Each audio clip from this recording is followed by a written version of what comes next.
ചെർപ്പുളശ്ശേരി കാറൽമണ്ണ തിരുമുല്ലപ്പള്ളി മഹാദേവ ക്ഷേത്രത്തിൽ 8 ദിവസങ്ങളിലായി ആഘോഷിക്കുന്ന ഉത്സവത്തിന് ഭക്തി നിർഭരമായ ചടങ്ങുകളോടെ കൊടിയേറി. ചെർപ്പുളശ്ശേരി ശിവൻ നയിച്ച പഞ്ചവാദ്യവും നടന്നു. ഫെബ്രുവരി 26-നാണ് ആറാട്ടുത്സവം.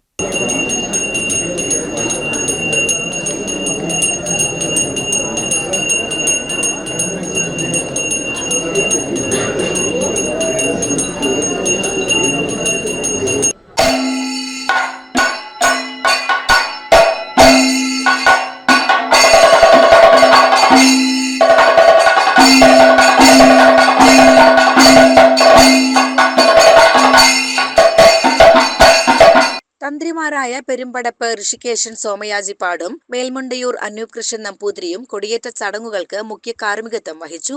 കേളി, ആചാര്യവരണം, മുളയിടൽ എന്നീ ചടങ്ങുകൾക്കു ശേഷമാണ് ക്ഷേത്രസന്നിധിയിൽ ഉത്സവക്കൊടി ഉയർന്നത്.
കൊടിയേറ്റിനോടനുബന്ധിച്ച് കണ്ണകി നൃത്ത നാടകവും ചെർപ്പുളശ്ശേരി ശിവൻ നയിച്ച പഞ്ചവാദ്യവും നടന്നു.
ഉത്സവ ദിവസങ്ങളിൽ പുലർച്ചെ 5 മണി മുതൽ പ്രഭാതക്കേളി, കൊട്ടിപ്പാടി സേവ, മുളപൂജ, ശ്രീഭൂതബലി, മുറജപം എന്നിവയും ഉണ്ടാകും. വൈകുന്നേരങ്ങളിൽ ചാക്യാർകൂത്ത്, ചുറ്റുവിളക്ക്, നാഗസ്വരം, തായമ്പക എന്നിവയ്ക്ക് പുറമെ രാത്രിയിൽ എഴുന്നള്ളിപ്പും വിവിധ കലാപരിപാടികളും അരങ്ങേറും. ഉത്സവത്തിന്റെ പ്രധാന ചടങ്ങുകളിലൊന്നായ പള്ളിവേട്ട ഫെബ്രുവരി 25-ന് നടക്കും.